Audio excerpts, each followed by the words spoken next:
Welcome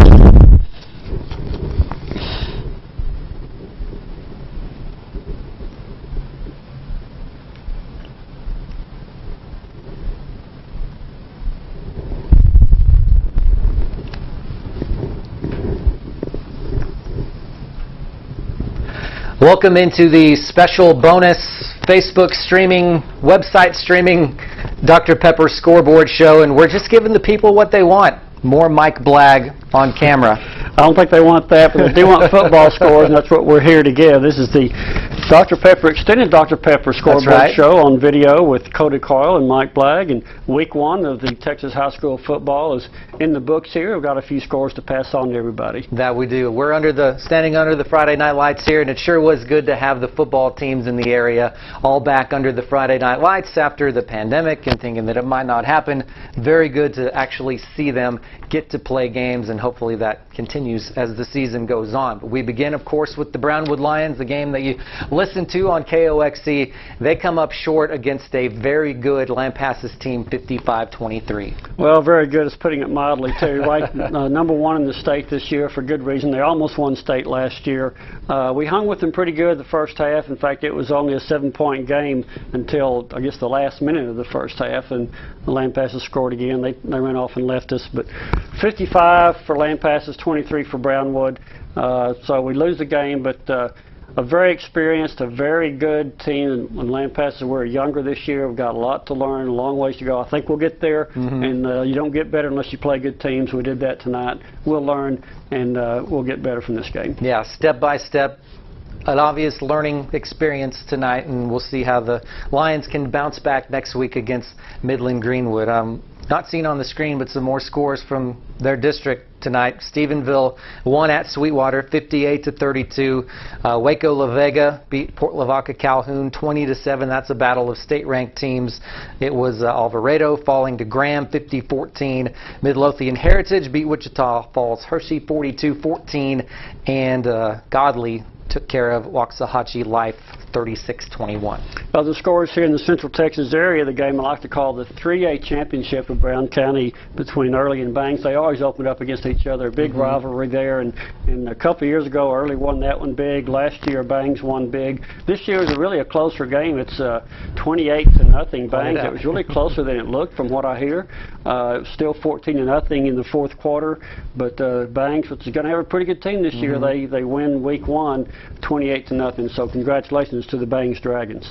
Coleman with a big win tonight on the road, 32-0 over Miles. Coach Elder and the Blue Cats getting things rolling in a great way with a shutout victory over Miles. Good for the Blue Cats. And Santa Ana Mountaineers, this was last night, I believe, on Thursday night, played the Trent Gorillas. Big win for the Mountaineers, 46-0. Good to see that. You know, they had a kind of a rough season last year, a very young team last year. Still a little bit young this year, but they're getting a little bit older, more experienced in the second year under their coach over there, Jack Graves, and a big victory, a 45-point rule victory early in the third quarter there for the Santa Ana Mountaineers, 46-0 over Trent. Like you mentioned on the radio version of the scoreboard show, they had the very brutal schedule a year ago, and they did. Opening with Trent. Trent's now lost 29 games in a row. Nowhere to go but up for the Gorillas, but the Mountaineers, of course, looking forward to hopefully having a better season themselves. One of the best victories for an area team tonight, that would be Comanche. They beat Mason, pointed out weatherman style, 14-0 on the road. We talked to Coach Hermsmeyer on the phone after the win, and apparently they got a couple of goal line stands against the Punchers, once in the first half and one in the second half, to hold on and get that victory, 14-0 against the 6th-ranked team in Class 2A Division I in the state. Yeah, last year I believe Mason took that game 28-14, so they were very happy to go down into the Puncher Dome and win that game for a week 1 victory for the Coleman Indians. Congratulations to them. Just down the road here from us, Zephyr kind of took it on the chin. They lost to Sidney 48-0. We don't have any details on that, but good week 1 win for Sidney, but Zephyr has to look forward to next week and get some things fixed there. Blanket and Gorman, kind of surprised there. Gorman takes this one 30-22 over Blanket. Now Gorman, as you mentioned, is a Division I team there in Class 1A, and Blanket's a Division II, so they're a bigger school. And Gorman's a good team, but a little bit of surprise there. I predicted Blanket would take that game, but congratulations to Gorman, 30-22 over the Blanket Tigers. Goldthwaite put up a good fight tonight against Crawford, a Crawford team that went 3 rounds deep in the playoffs a year ago, and they're always contending to get deep in the playoffs. And Goldthwaite falls tonight 14-0, but definitely something to build on for the Eagles. I think so too. It's again, they didn't score any points, but last year Goldthwaite they weren't in very many games very closely. This year they hanged within 14-0 of Crawford. I think that's a good indication Goldthwaite's going to be a much better team this year.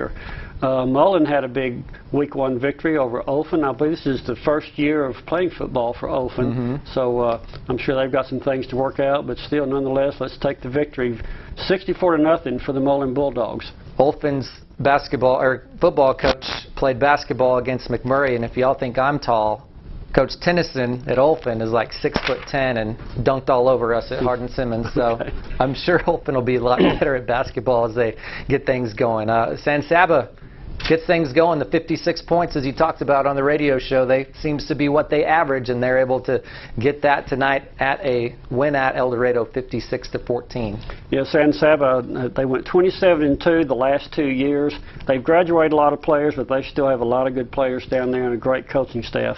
Another good year in the works for San Saba. I'm looking forward to when they play Cisco later this year. Cisco is moving to their district, and I think that's the last game of district. It's going to come down to that last game, and I'm going to have to call in sick that Friday night and go down to San Saba and watch that game. Yeah. So, okay, next is Dublin and De Leon. The Dublin Lions take that game 33-7 over De Leon. Good game for Dublin. Lions continuing to put some good seasons together, and we'll see if it leads to another trip to the playoffs for them. Back to the 6-man ranks, Coach Craig Steele and the May Tigers, ranked number 7 in the state.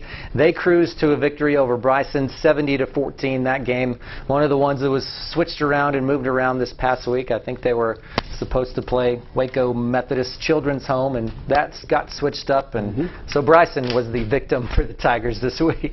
Well, there's going to be a lot of victims for the Tigers. They're ranked number 7 in the state, and I'm not sure that's high enough, actually. Right. They've got a good chance to go to state this year, and we hope they do. We're pulling for May Tigers. Brady had a big victory tonight over San Angelo TLCA. Brady 81, TLCA 8. Big victory for the Brady Bulldogs and Coach Shea Easterwood. And we saw that on the schedule next week, Comanche hosts Brady. So a Comanche team that didn't give up a point to Mason against a Brady team that just put 81 points on the board. So should be definitely an interesting matchup there next Friday night. Well, as we mentioned, those two coaches, Coach Hermsmeyer and Comanche, and Coach Easterwood and Brady are very good friends, but they're not friends for 48 minutes on Friday night, I can tell you that. Yeah, maybe not this entire week, other than having to exchange film whenever they do that. That's right. One more score there on the bottom there. Cherokee gets a win at Buckholtz tonight, 58-12. So the Indians start 2020 in style with the win over the Badgers. Let's see a few other scores I have here from the area. Hamlin, Carl Wayne's Hamlin Pied Pipers went to the state finals last year, I believe, and lost there, but they had a great season last year. Starting off big this year, excuse me, 34-0 over Stanford. Big win for the Pied Pipers. And Stanford, I think, is still going to be probably a playoff team out of their district, and yeah. Rough sledding in Jones County to come over to Hamlin and get beat down 34-0 like that. I know my in-laws are happy, and Carl's happy. Albany, they're in the same district with Cross Plains, so the Cross Plains fans might be interested. Albany wins big tonight, 47-0 over the Colorado City Wolves. I have just a couple of various scores here. Fort Stockton 19, Alpine 15, Andrews 56, Levelland 47. I had one on here that we didn't have on the scoreboard that we probably should read out, and that was Gustine and Rising Star and the typical 6-man shootout there. 62-44, Gustine takes down Rising Star and Clint Miller's debut with the Wildcats. And one other score here, a big shootout was supposed to be between Wall and Eastland. Eastland has their great quarterback who's a has a D1 scholarship to Texas Tech. He had to sit out this week, but we're not sure why. So without him, Eastland was pretty much kind of out of gas, I guess. So ran into a wall, you could say. Yeah, ran into a wall. It's the Wall Hawks 38, Eastland 3. Big victory for Wall. When you mentioned Cisco earlier, they're, of course, just down the road from Eastland. The Lobos beat Clyde tonight, 39-14. Kevin Stinnett, his first year as head coach, longtime assistant there, took over for Brent West, who stepped down after a long and amazing career for Cisco. They've had great teams up there forever. Ballinger wins tonight over Jim Ned, 20-14. Who else do we have on here? Mentioned El Dorado, San Sab, Anson and Winters. Yeah. Anson 34, Winters 22. And then Cross Plains, did we mention that one? Cross Plains 54, Menard 6, a big Week 1 victory for the Cross Plains Buffaloes. So lots of positive things to look at for some teams, and some may have to maybe not go back to the drawing board after Week 1, but definitely hit that practice field hard starting on Monday after checking out the film. It probably won't be a very fun session on Saturday or whenever they get a chance to do that. Well, but, and you know, Gordon Wood, he would always start off with Abilene Cooper back in the old days, and we were a 3A team, they were a 4A team. They were always one of the best teams in Class 4A in the whole state, and they'd usually whip us pretty good. He didn't mind. Right. You learn from that. Right. So some of these teams, if you lost this week, don't worry about it, learn from it, and go get them next week. There ain't no 10-team districts around here, so nobody's starting off with games that do matter. Right. Ultimately. Right. So that's going to do it for our first KOXC Dr. Pepper Scoreboard Show Stream Edition. Alongside Mike Blagg, I'm Cody Coyle. We'll see you next Friday night. Good night.